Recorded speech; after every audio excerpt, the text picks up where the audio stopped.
اللہ الرحمن الرحیم۔ السلام علیکم ورحمۃ اللہ۔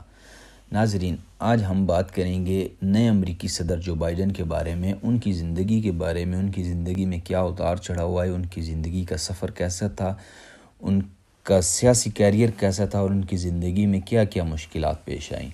تو جناب، جو بائیڈن غریب خاندان میں پیدا ہوئے، یہ بچپن میں ٹھیک سے بول بھی نہیں سکتے تھے، پھر اس شخص نے کمال کر دیا اور دنیا کے امیر ترین اور طاقتور ترین امریکی صدر ڈونلڈ ٹرمپ کو صدارتی الیکشن میں شکست دے دی۔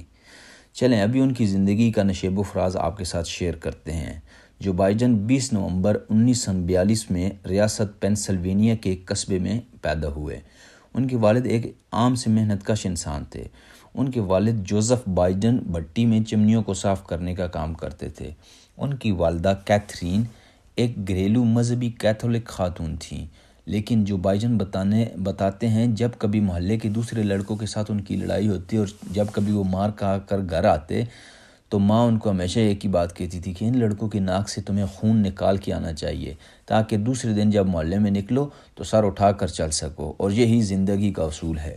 ان کے والد نے ان کو زندگی میں سخت جان بنانے کی کوشش کی تاکہ وہ زندگی کا مقابلہ دلیری اور بہادری سے کر سکیں۔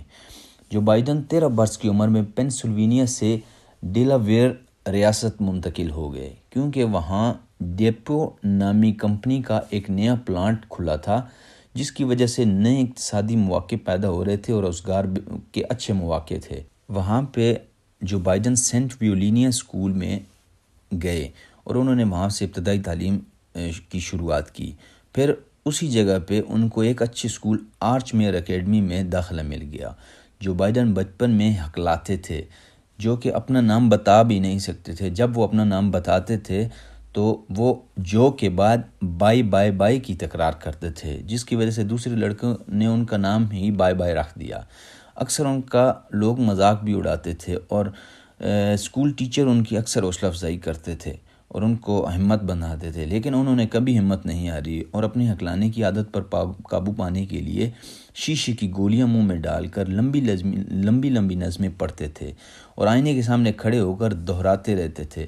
آرچ میئر اکیڈمی میں وہ ایک اچھے طالب علم تھے۔ دراز قد نہ ہونے کے باوجود وہ اسکول کی فٹ بال ٹیم میں شامل ہونے میں کامیاب ہو گئے تھے۔ بائیڈن نے اسی اسکول میں سے 1961 میں اپنی تعلیم مکمل کی۔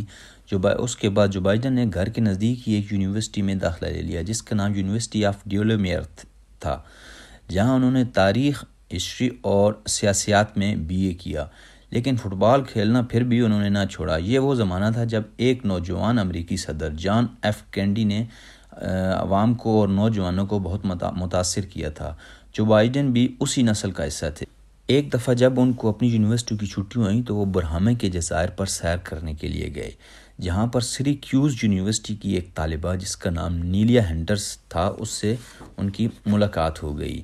یہ ملاقات پہلی نظر کی محبت میں تبدیل ہو گئی۔ اس لڑکی سے ملنے کے لیے انہوں نے سخت محنت کی اور سیریکیوز یونیورسٹی میں داخلہ حاصل کر لیا۔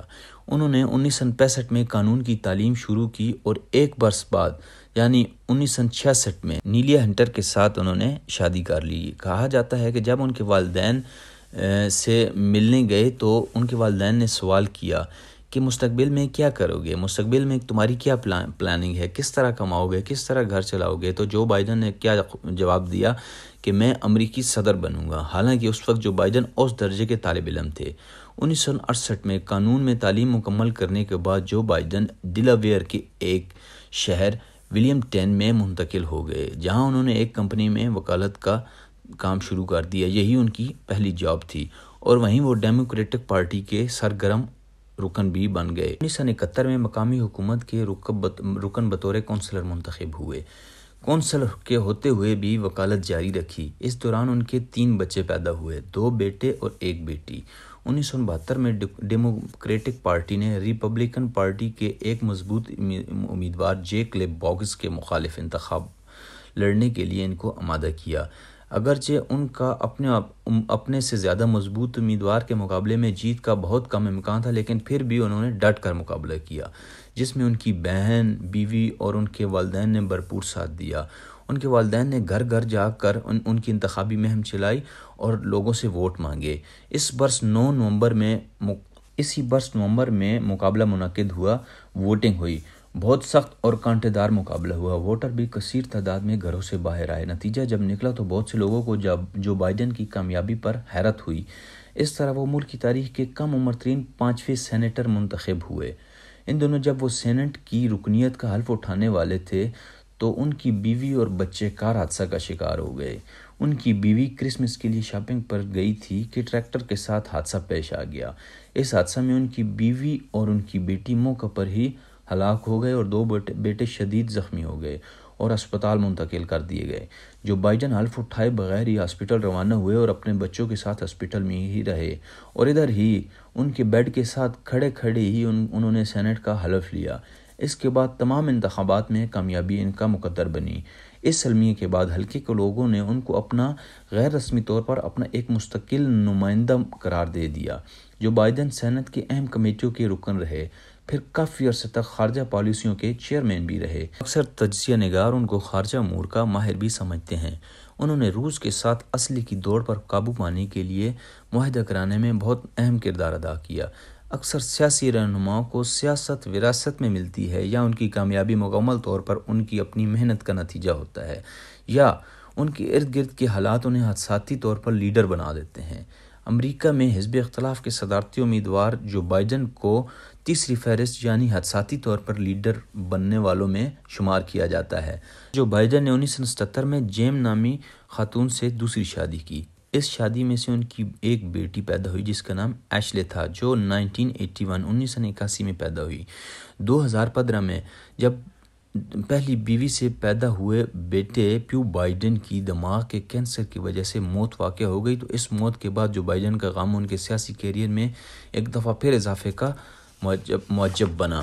جو بائیڈن کی نائب صدارت کے بعد جب ڈونلڈ ٹرمپ منتخب ہوئے تو انہوں نے سخت مخالفت کی۔ انہوں نے کہا کہ ڈونلڈ ٹرمپ کو حکمرانی کے بارے میں کوئی علم نہیں۔ انہوں نے صدر ٹرمپ پر سفید فام انتہا پسندوں کی حمایت پر سخت تنقید کی۔ کچھ عرصے کی غیر واضح پوزیشن کے بعد جو بائیڈن نے 2019 میں صدارتی انتخابات میں حصہ لینے کا اعلان کر دیا۔ اس اعلان کے وقت ہی جو بائیڈن نے کہا تھا کہ صدر ٹرمپ کی نسل پسندی والی پالیسیوں کی وجہ سے ملک کو ایسا خطرہ ہے جو ان کی زندگی میں شاید کبھی دوبارہ نہ ہو۔ اور جب عراق جنگ کے لیے ووٹنگ ہوئی تھی تو جو بائیڈن نے عراق جنگ کے حق میں ووٹ دیا تھا، لیکن بعد میں انہوں نے اپنی غلطی کا اعتراف کیا۔ ایک امریکی جریدے نے ان کے بارے میں لکھا ہے کہ امریکی سیاست میں کوئی بھی ایسا شخص نہیں جس کی زندگی جو بائیڈن سے زیادہ المناک حادثات سے بھری پڑی ہو۔ جو بائیڈن کا سیاسی سفر مسلسل المیوں کے ساتھ آگے بڑھتا رہا۔ انہی واقعات کی وجہ سے جو بائیڈن کو ایک عام امریکی کی نظر میں ان کا حقیقی ترجمان نظر آتا تھا اور ان کو ان کے اپنے جیسا انسان نظر آتا تھا۔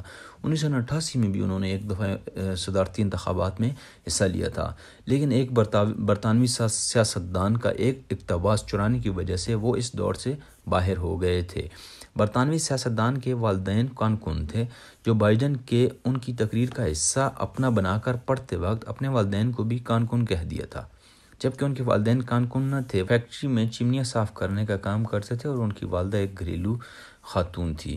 اس اقتباس کو چرانے کے الزام میں انہوں نے صدارتی انتخابات میں حصہ نہ لیا، دستبرداری کر دی، اور ایک دفعہ پھر 2007 میں انہوں نے صدارتی انتخابات میں بھی حصہ لیا، لیکن کم حمایت کی وجہ سے وہ جلد ہی دستبردار ہو گئے۔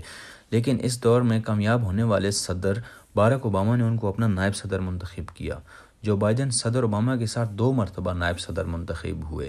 2017 میں جب ان کا دور ختم ہوا اور ان کی نائب صدارت کا عرصہ ختم ہوا تو اس وقت کے صدر باراک اوباما نے صدارتی تمغہ سے نوازا، جو کہ امریکہ میں اعلیٰ ترین سول اعزاز ہے، اور اس کے 2 سال کے بعد ہی انہوں نے صدارتی انتخابات میں حصہ لینے کا اعلان کر دیا، اور آج کا دن کہ وہ 3 دن قبل انہوں نے صدارتی حلف بھی اٹھا لیا۔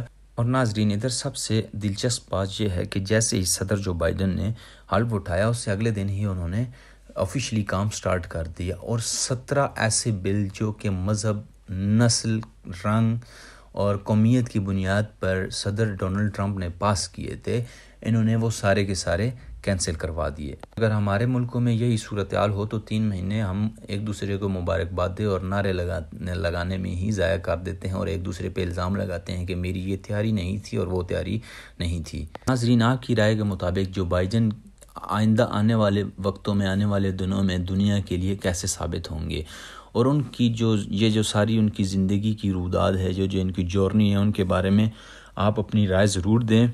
ان کے لیے کوئی بھی ایک جملہ، اور صدر ڈونلڈ ٹرمپ کا جو عرصہ صدارت گزرا اس میں انہوں نے کیسا کام کیا، اور کیا انہوں نے اچھا کیا اور کیا برا کیا، ان کی ذات کے لیے بھی ایک جملہ پلیز یہ رائے ضرور دیں کہ یہ میری جو کاوش ہے یہ کیسی ہے، آپ کو اس سے کچھ معلومات ملی ہیں یا نہیں ملی۔